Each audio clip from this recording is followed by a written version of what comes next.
Olá, seja muito bem-vindo, seja muito bem-vinda ao seu momento semanal de estudos de glaucoma. Aqui no Glaucoma Academy você aprende como cuidar melhor dos seus pacientes com glaucoma.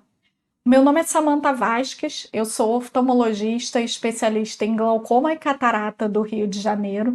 E nessa aula a gente vai conversar um pouquinho sobre o descolamento de coroide, que é uma das principais complicações das cirurgias de glaucoma e que pode acontecer em outros procedimentos cirúrgicos também.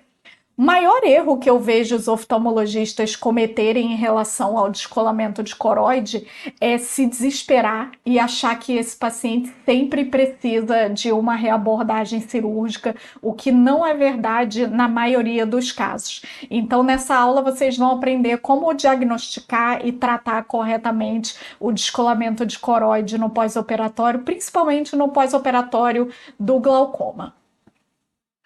A primeira diferenciação que a gente precisa fazer para guiar essa terapêutica é diferenciar entre o descolamento seroso e o descolamento hemorrágico da coroide.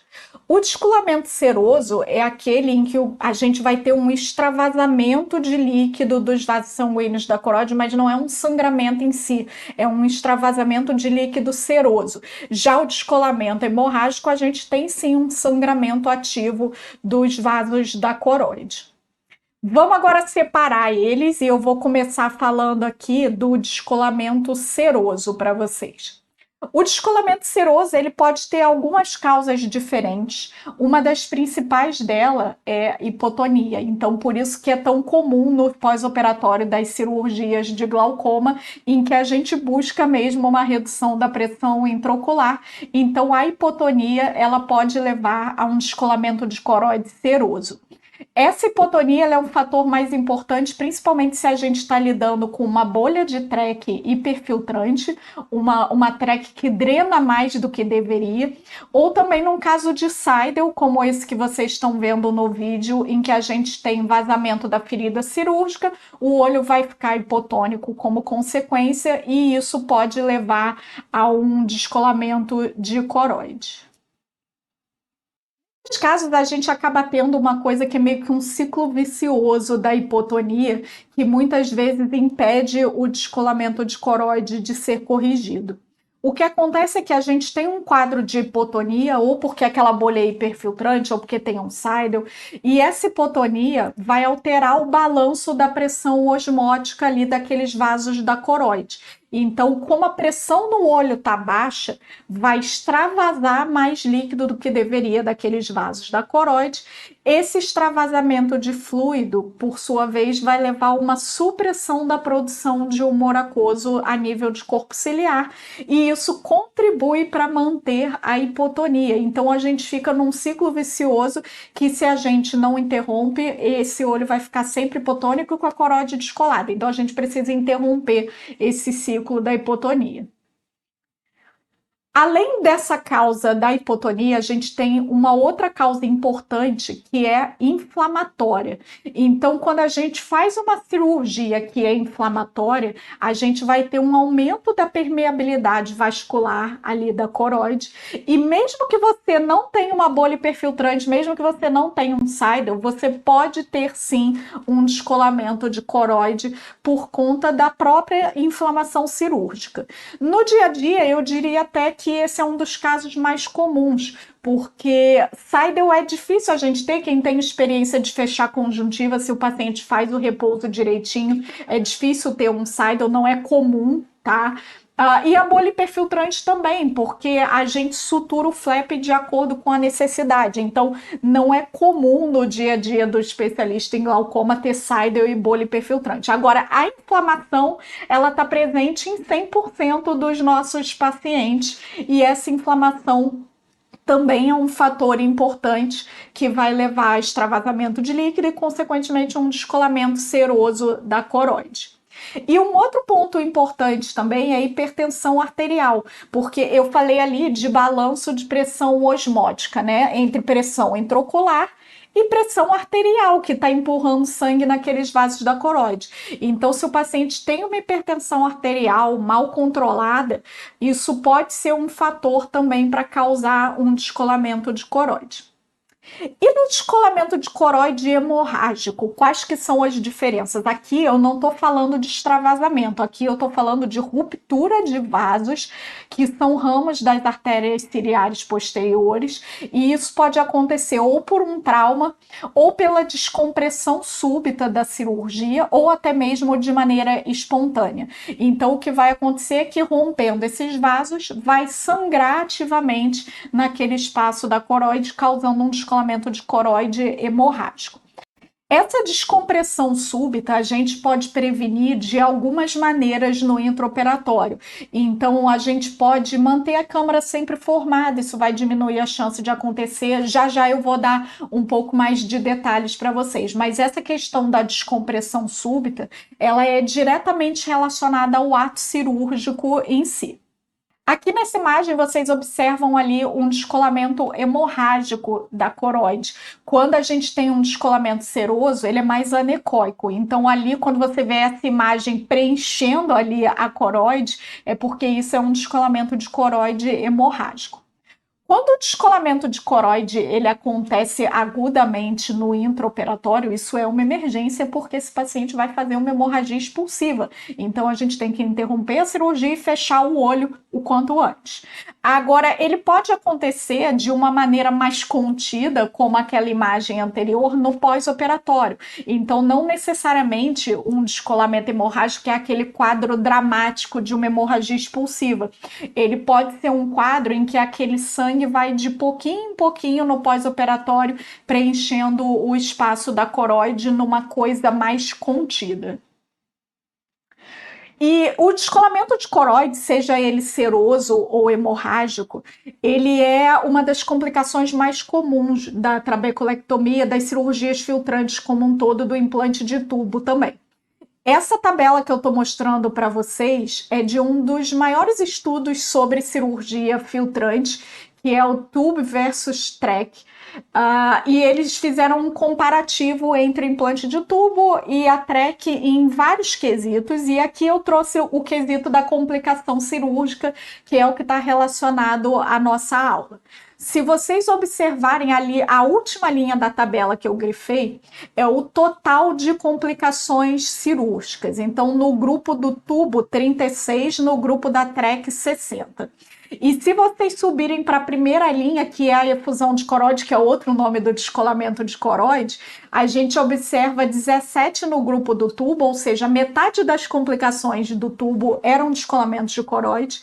Na Trach 20, um terço das complicações da Trach são pacientes com descolamento de coroide. Então a gente tem que saber lidar bem com esse descolamento de coroide, porque é a complicação mais comum aí dos procedimentos filtrantes para o glaucoma.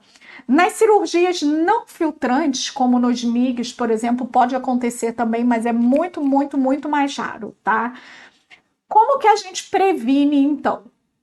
Primeiro ponto, reduzir ao máximo a pio no pré-operatório, justamente para evitar aquela coisa da descompressão súbita. Deixa eu explicar melhor para vocês entenderem. Quando a gente abre a Trach, esse momento exato da foto aí em que a câmara anterior está toda aberta, o olho está atalâmico, nesse momento a pressão é zero no olho.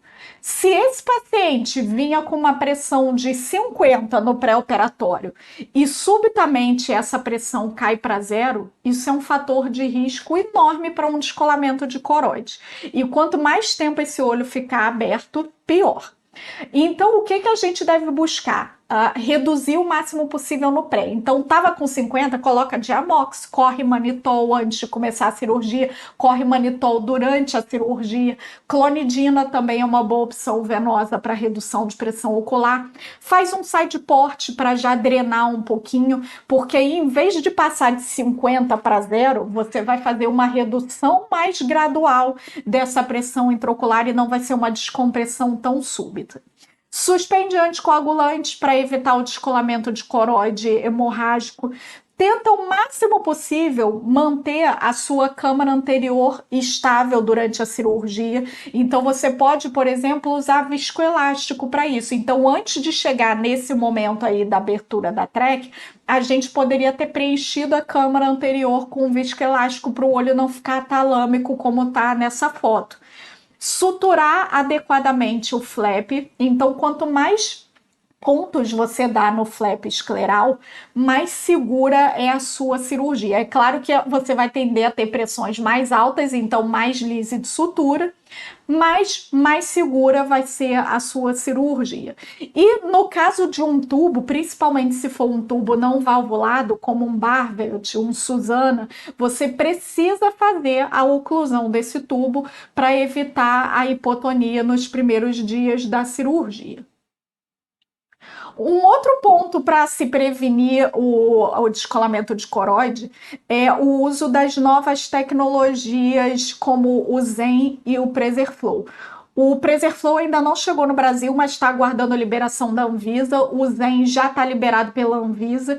E essas cirurgias, elas dão reduções de pressão próximas às das cirurgias filtrantes tradicionais, a da TREC, e com uma grande vantagem de um melhor perfil de segurança e uma menor incidência de descolamento de coroide. E outro ponto muito importante também é o repouso no pós-operatório. Se esse paciente não é muito colaborativo com o repouso, a chance de descolar a coroide é muito maior. Então, orienta direitinho o repouso desses pacientes. Quais que são os sinais que você vai ver no exame que vão te fazer suspeitar de que esse paciente pode estar tendo um descolamento de coroide? Primeiro, baixa acuidade visual.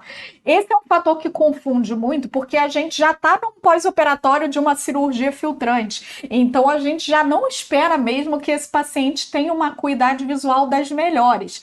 Mas se o paciente tem uma queixa importante de piora da visão, dá uma valorizada e investiga, porque isso pode ser um descolamento de coroide. Câmara rasa é um achado muito clássico também, então às vezes o paciente pode chegar a ficar completamente atalâmico com o cristalino ou com a lente intraocular encostando na córnea, então é um sinal muito importante e a gente tem esse deslocamento anterior do diafragma írido cristaliniano. Miopia, justamente por isso, porque ou o cristalino ou a lente intraocular eles estão para frente, então a gente vai induzir uma miopia e inclusive uma parte da baixa de visão do paciente é por conta dessa miopia induzida, porque como a câmera fica muito rasa, o paciente fica às vezes assim -4, -3, então uma parte da baixa de visão é até por essa miopia. A pressão baixa também é um sinal importante, mas cuidado, porque ela não é obrigatória. A gente encontra ela quase sempre nos descolamentos de coroide serosos, mas em alguns casos o paciente pode ter pressão normal e em alguns casos ele pode ter pressão alta, principalmente se é um descolamento hemorrágico. De olho, a gente vai poder ter uma visualização direta desse descolamento de coroide, então é um exame que ajuda bastante. E a gente pode ver bem o descolamento de coroide também na ultrassonografia, e ela é importante também para a gente diferenciar se aquilo é um descolamento de coroide seroso ou hemorrágico, e também para a gente tentar evidenciar se tem um descolamento de retina seroso associado, que não é comum, mas pode acontecer também. Aqui vocês estão vendo a imagem de como que aparece o descolamento de coroide no fundo de olho. Você vê uma elevação com um aspecto de massa na periferia e aquilo é um descolamento de coroide. E como que vai ser o tratamento desses casos? Como que a gente vai conduzir esse descolamento de coroide? É importante vocês saberem que a grande maioria dos casos de descolamento de coroide, eles são autolimitados. Então, conforme a pio no pós-operatório vai subindo, aquele descolamento de coroide se resolve. E isso é uma tendência natural do pós-operatório da cirurgia fistulizante, de que nos primeiros dias a pressão vai ficar um pouquinho mais baixa e depois aquela pressão vai subir e aquele descolamento de coroide ele vai resolver espontaneamente. Então, em muitos casos, a gente não faz nada e a gente só observa mesmo. Nos casos que precisam de tratamento, a grande maioria deles vai ter um manejo conservador e medicamentoso, principalmente. Então, medicações que ajudam nesses casos são a atropina. A atropina, ela tem uma função importante de aprofundar a câmara anterior. Ela joga o corpo ciliar para trás e, com isso, todo o diafragma írido cristaliniano vai para trás também e a gente consegue abrir a câmara anterior. O corticoide ajuda muito também naquele ponto de controle da inflamação do pós-operatório. Então, normalmente num pós-operatório de cirurgia fistulizante, a gente já usa uma quantidade grande de corticoide tópico e a gente pode lançar a mão também do corticoide oral se a gente está vendo que é um quadro inflamatório um pouquinho mais importante. E importante também lembrar de suspender os hipotensores. O mais comum é a gente já suspender de rotina no pós-operatório, mas se por algum motivo aquele paciente estava ainda usando algum hipotensor, é importante você suspender justamente para quebrar aquele ciclo da hipotonia. Esse manejo de observação e tratamento clínico resolve a grande maioria dos casos. É muito raro eu precisar reabordar cirurgicamente um paciente com descolamento de coroide, mas existem algumas situações em que tem indicação de reabordar sim. E aí, quando a gente vai reabordar, a gente vai refazer aquela câmara anterior, suturar o flap e drenar essa coroide. Quais são as indicações de a gente fazer isso?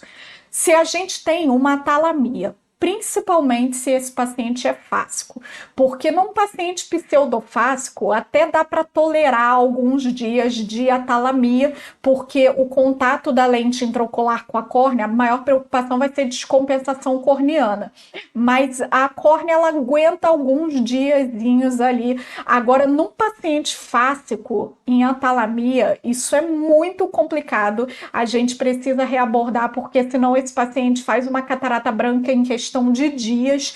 Então, no paciente fáscico, a atalamia preocupa muito mais do que no pseudofáscico.